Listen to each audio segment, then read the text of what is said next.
Dans la nuit, les premières femmes forment déjà une file d'attente devant le forage pour être les premières à s'approvisionner en eau lorsque celui s'ouvrira à 4 heures du matin.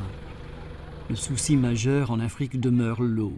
La ville se réveille en soulevant la poussière dans la lueur des phares, tandis que les femmes sont depuis des heures amassées au point d'eau.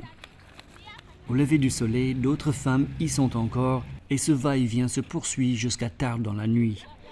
Alors que nous devons juste tourner un robinet, les femmes et les jeunes filles africaines doivent chaque jour parcourir de très longues distances, jusqu'à parfois 12 km, pour remplir leur bidon d'eau. Sans forage, les femmes puisent l'eau d'un trou, mais le trou est trop petit pour un adulte.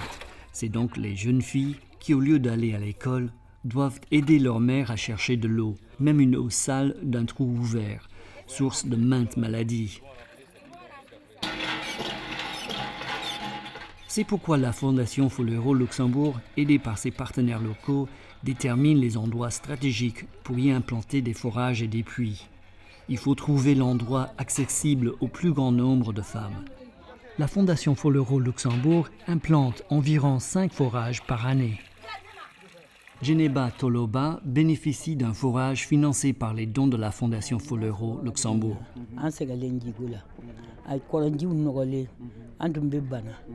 Kabini kolonji ni pombeji ni sorole bana ko nogoyale wari ta ambure setaye na demsenu banana ambe timine jaga wari nyini siza kabini pombe ni siele o kon nogoyale akela ambure. Pour les élèves de l'école primaire de Balandougou, la journée commence ainsi.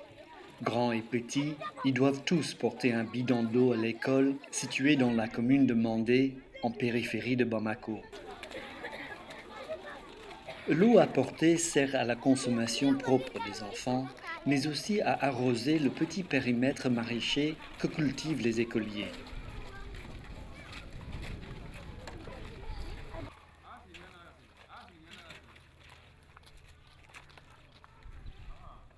L'eau sert aussi pour le fonctionnement des latrines. Mais les élèves doivent interrompre le cours pour chercher de l'eau plusieurs fois par jour.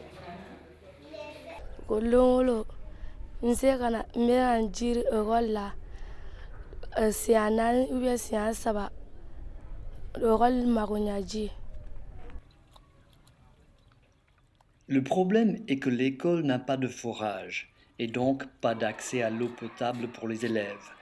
Ils doivent marcher plusieurs fois par jour pour puiser l'eau à un forage qui, lui, a été construit pour les besoins du village avoisinant.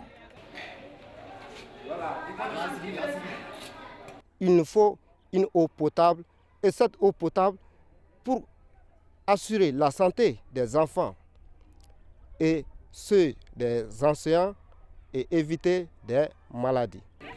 Grâce aux dons récoltés au Luxembourg, la Fondation Follero Luxembourg va réaliser en 2011 un forage dans l'enceinte même de l'école de Balandougou. Les enfants auront de l'eau potable chaque jour et ne devront plus venir à l'école avec leur provision d'eau journalière. D'autres villages comme celui de Balandougou sont encore en attente d'un forage. Avec son partenaire local, la COFESFA, la Fondation Follero Luxembourg étudie toutes les demandes et définit un planning de priorité pour satisfaire au plus vite les besoins recensés. Merci le Luxembourg.